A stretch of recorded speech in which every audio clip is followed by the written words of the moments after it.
और जितने आप सीखने की कोशिश कर सकते हैं, उनमें से कुछ फायदे जो मैंने साक्षात रूप से देखे हैं, क्योंकि ज्यादातर जीवन मेरा साधु संतों के बीच में बीता है, साधु संतों की धरती पर तपोभूमि पर काम कर रहा हूं, तो योग के काफी फायदों से मेरा वास्ता है, काफी चीजों को मैं जानता हूं।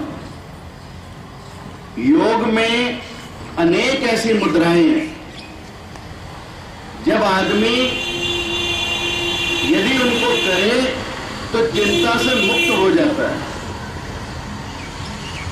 आमतौर पर आज व्यक्ति आपको जितने भी मिलेंगे, मूड मिलेंगे, चेतन नहीं मिलेंगे। योग से आदमी चेतन होता है। एक बहुत ही नामी ग्रामी वकील था, उदाहरण के तौर पर आपको बताना चाहूंगा। एक बहुत ही नामी ग्रामी वकील था, और जब बहस करता था उसका कोई सानी नहीं था, परंतु उसकी एक आदत थी, जब बहस करता था तो अपने कोट के बटन को घुमाता रहता था। कोट का बटन घुमाता रहे और बहस करता रहे, बहस में उसका कोई सानी नहीं था। अब एक बहुत बड़ा मामला उसके सामने आया, जयपुर का था, जयपुर स्टेट का था, प्रीवी पर्स का मामला था। अब जो विरोधी पार्टी थी उसने उस वकील के इस आदत को जान लिया कि वकील जब बहस करता है, हम भी जब किसी चीज से कोई बात करते हैं, आप देखेंगे कोई टांगे हिलाता है, कोई सिर खुजलाता है, कुछ ना कुछ किसी ना किसी का टिक जरूर होता है। तो उस वकील का भी ये आदत थी कि अपना बटन घुमाता था, तो विरोधी पार्टी को ये पता था कि ये वकील कोर्ट का बटन घुमाता है और बहुत बहस करता है। अब उन्होंने उसका ड्राइवर खरीद लिया और मौका पाकर उसके कोर्ट का बटन तोड़ दिया। अब वकील बहस करने के लिए चला गया। जब बहस अंदर शुरू हुई और मौका आया पूरी बहस करने का, तो उसका हाथ अपने कोट के बटन पर गया और बटन वहां था नहीं। और जब बटन वहां था नहीं तो वो वकील बहस नहीं कर पाया।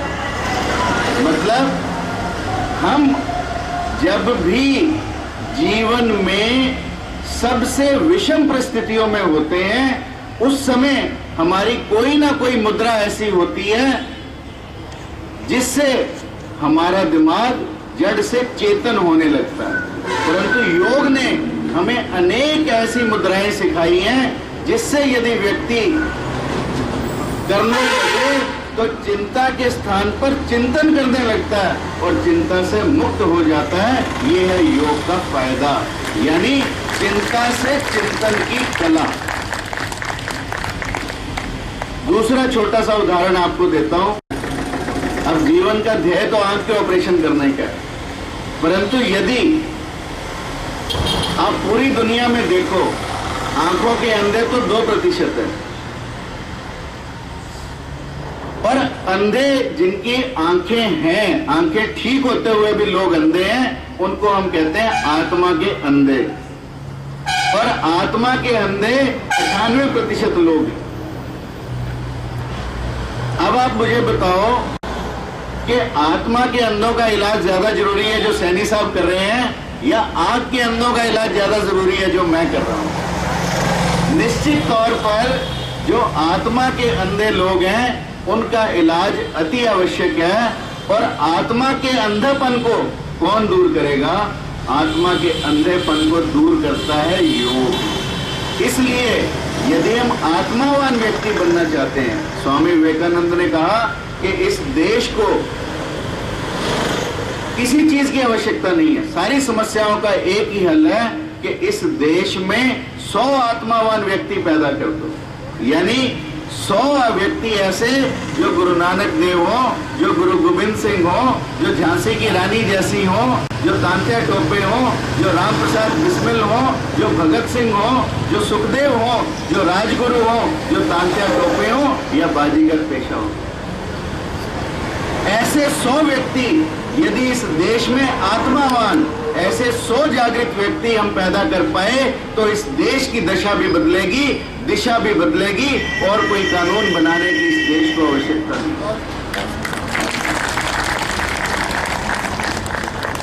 दिन हमारे देश का सबसे बड़ा दुर्भाग्य यही है कि हमने अपने ही वेदों को, अपने ही पुराणों को, अपने ही उपनिषदों को और अपने ही योग को छोड़ दिया।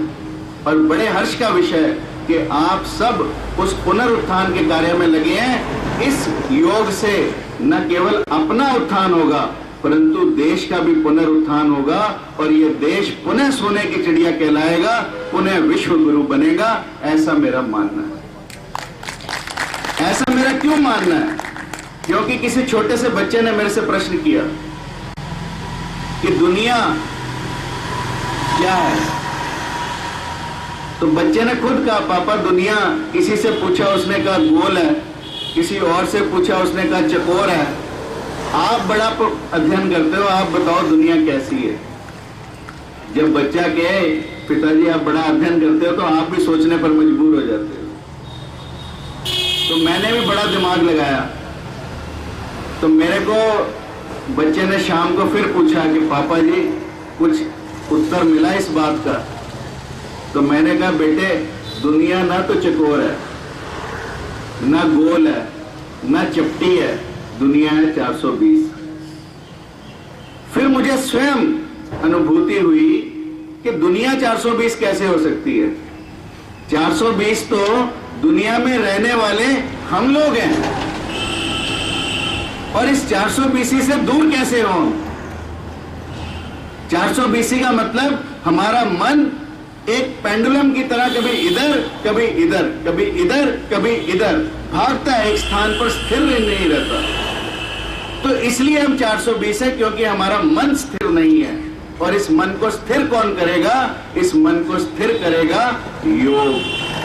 और इसलिए योग को जीवन में अपनाना अत्यंत आवश्यक है। इससे हमारा मन स्थिर होता है और हम उस अनुभूति में पहुंचते हैं जिसे गीता में भगवान कृष्ण ने कहा स्थित प्रज्ञ, यानी जो व्यक्ति अपने आप में स्थित है, जो अपनी आत्मा में स्थित है, उस व्यक्ति को भगवान कृष्ण ने गीता में कहा स्थित प्रज्ञ। इसलिए अर्जुन को कहा कि तू ये मत देख कि सामने कौन है, तेरा कर्तव्य है युद्ध करना। और स्थित प्रज्ञ होकर यदि तू ऐसा सोचेगा तो सामने कोई मामे भांजे चाचे ताऊ नजर नहीं आएंगे। इसलिए तू युद्ध कर, क्योंकि एक क्षत्रिय का धर्म है युद्ध करना।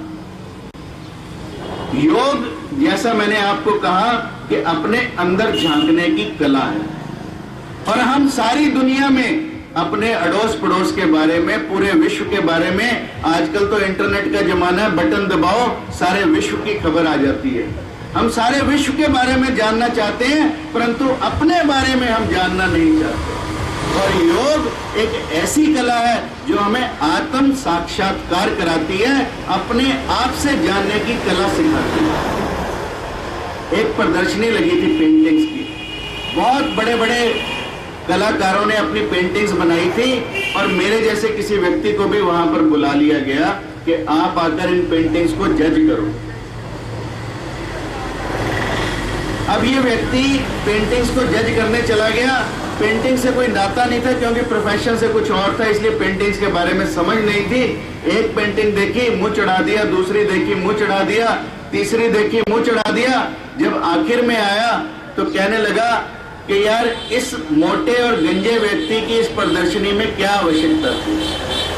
तो जो आयोजनकार था सैनी साहब जैसा, उसने कहा गुरुदेव ये कोई पेंटिंग नहीं है, ये एक दर्पण रखा है जिसमें आप अपने आप को देख रहे हैं।